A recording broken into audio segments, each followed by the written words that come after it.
कहानी आहिस्ता आहिस्ता।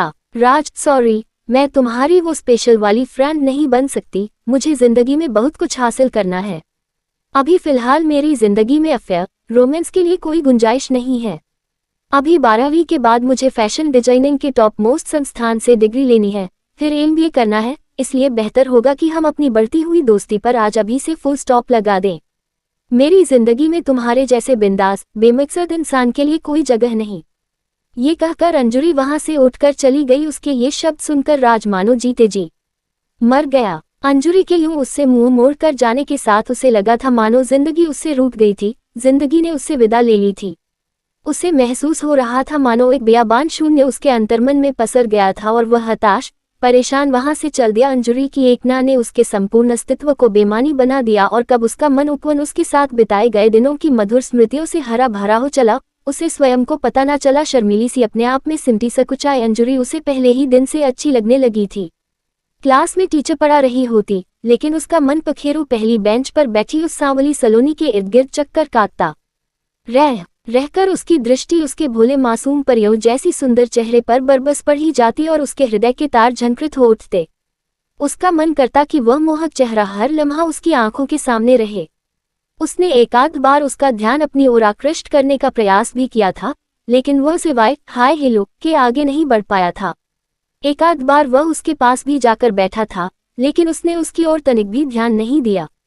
वह मौन निःशब्द न जाने किन ख्यालों में गुम दिखती और लाख कोशिशों के बावजूद वह उसकी ओर सहज मैत्री का हाथ बढ़ा पाने में असफल रहा था कि तभी एक दिन उसके मन की मुराद पूरी हो गई। स्कूल में एक ड्रामा होने वाला था जिसके लिए उसने और अंजुरी दोनों ने अपने नाम दिए थे। दोनों का ही चयन उस ड्रामा में मुख्य भूमिकाओं के लिए हो गया। वह बेहद खुश था। अंजुरी एक बेहद सीधी सादी दीन दुनिया से बेखबर अपनी ही दुनिया में खोई रहने वाली शांत स्वभाव की बेहद पढ़ाकू किस्म की लड़की थी।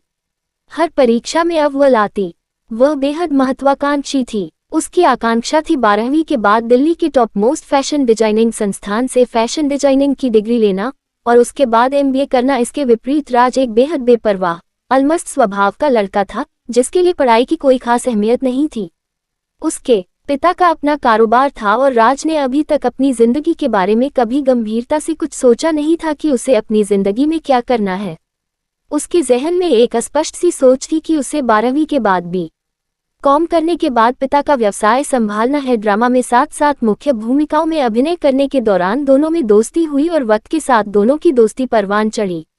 दोनों अक्सर आपस में हंसते बतियाते नजर आते। अंजुरी के साथ अपनी बढ़ती हुई मित्रता से प्रोत्साहित होकर राज ने अभी अभी अंजुरी से अपनी स्पेशल गर्लफ्रेंड बनने का प्रस्ताव दिया था। अंजुरी, मैं तुम्हें बहुत पसंद करता हूँ और मुझे लगता है कि तुम भी मुझे नापसंद नहीं करती हो, तो बोलो क्या तुम मेरी स्पेशल वाली गर्लफ्रेंड बनोगी? अंजुरी ने फट से उसके इस प्रस्ताव को नकार दिया और उसकी जिंदगी से पूरी तरह से निकल गई। पहले की तरह अब उसने उसके साथ सहज भाव से हंसना बोलना छोड़ दिया। हरदम उससे कटी कटी रहती। वह उससे बात करने का प्रयास करता तो उसे बोलता हुआ छोड़कर वहां से उठकर चली जाती। यूं इस तरह अंजुरी की सतत उपेक्षा की वजह से राज अब उदास रहने लगा। दिन रात सोते जागते उसे अपनी आंखों के सामने अंजुरी दिखती, कानों में उसकी मीठी आवाज गूंजती। क्लास में बैठता तो उसके चेहरे से उसकी नजर नहीं हटती। वक्त के साथ अंजुरी के लिए उसका प्यार दीवानगी की हद तक जा पहुंचा था। एक दिन एक क्लास के दौरान उसकी निगाहें पूरे वक्त अंजुरी के चेहरे पर चस्पा रही थी, जिसकी वजह से अंजुरी भी असहज महसूस करने लगी और क्लास से टीचर के जाते ही वह राज की इस हिमाकत पर अत्यंत आवेश में उसके पास आई थी और उसे फटकारा, तुम अपने आप को समझते क्या हो? यूं हर वक्त मुझे क्यों घूरते रहते हो? अपने आप को देवदास समझने लगे हो क्या? आज के बाद तुमने मुझे यूं घूर घूर कर तंग किया तो सच कह रही हूँ राज, मैं तुम्हारी दोस्ती का भी कतई लिहाज नहीं करूंगी और सीधे प्रिंसिपल से तुम्हारी शिकायत कर दूंगी। फिर मत कहना कि मैंने तुम्हें आगाह नहीं किया। फिर अचानक अप्रत्याशित रूप से अंजुरी ने उसके कंधों को पकड़ते हुए कहा था, क्यों बात का बतंगड़ बना रहे हो? राज, मेरे मन में तुम्हारे लिए वैसी कोई फीलिंग्स नहीं है जैसी कि तुम्हें अपेक्षा है। मैं यहाँ स्कूल में अपना भविष्य बनाने आई हूँ। प्यार रोमांस के लिए तो सारी जिंदगी पड़ी है और तुम भी अपने इस फितूर से बाहर आओ और थोड़ा अपने करियर पर ध्यान दो। अपना बढ़िया करियर बनाओ। मुझे ऐसे लोगों से सख्त नफरत है जो जिंदगी में कुछ नहीं कर पाते, कोई मुकाम हासिल नहीं कर पाते। ये वक्त एक बार गुजर गया तो वापस नहीं आएगा और तब तक बहुत देर हो चुकी होगी। अरे तुम भी इंटेलिजेंट हो, पढ़ाई में कंसंट्रेट करो, कोई शानदार करियर बनाओ। रोनी सूरत बनाकर घूमने से कुछ हासिल नहीं होने वाला है। अंजुरी के इन शब्दों ने राज की मानो काया पलट कर दी। उस दिन सारे दिन राज अंजुरी की कही हुई बात के बारे में ही सोचता रहा और उसे उनमें छिपी हुई सच्चाई नजर आई थी। उस दिन अंजुरी की कही हुई बातों ने मानो उसके जीवन की दिशा ही बदल डाली। अपने करियर को लेकर गंभीर चिंतन मनन किया था उसने और बहुत संजीदगी से सोचने पर वह इस निष्कर्ष पर पहुंचा था कि वह सीए बनेगा। वह सीए का फाउंडेशन कोर्स ज्वाइन करेगा और सीए बनकर अंजुरी के सामने अपने आप को साबित करके रहेगा। उस दिन के बाद तो राज ने अपने आप को पढ़ाई में पूरी तरह से झोंक दिया। अंजुरी के प्रति उसके समर्पित प्यार ने उसे पूरी तरह से बदल दिया। पढ़ाई करियर को बहुत हल्केपन से लेने वाले राज ने सीए बनकर एक सफल करियर बनाना अपनी जिंदगी का लक्ष्य बना लिया। उसने जबरन अपने मन को समझा लिया कि पहले करियर बन जाए तो फिर अंजुरी स्वयं उसकी ओर खींची चली आएगी, लेकिन यदि उसके कहे अनुरूप वह कोई अच्छा करियर नहीं बना पाया तो उसे उसकी मोहब्बत कभी नसीब नहीं होगी। मुझे ऐसे लोगों से सख्त नफरत है जो जिंदगी में कुछ नहीं कर पाते। ये वाक्य रह रहकर उसके कानों में गूंजता। अंजुरी के इन शब्दों ने उसकी बेमकसद जिंदगी को नए मायने दिए थे। वह समझ गया था कि अगर अंजुरी को अपनी जिंदगी के सफर में हमराज बनाना है तो उसे उसकी इच्छानुसार अपनी जिंदगी को मोड़ना होगा, अपनी दिशा बदलनी होगी। बस अगले ही दिन से राज पुराना राज न रहा था। उसने पढ़ाई में अपना मन लगाना शुरू कर दिया।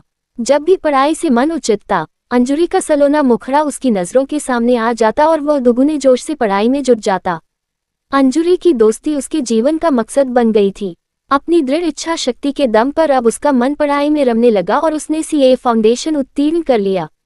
इस तरह उसने अपनी मंजिल की ओर पहला कदम बढ़ाया था और सीए प्रथम वर्ष की तैयारी में जुट गया। अंजुरी ने दिल्ली में ही देश के टॉप फैशन डिजाइनिंग संस्थान की प्रतियोगी प्रवेश परीक्षा उत्तीर्ण कर ली और उसे वहां एडमिशन मिल गया।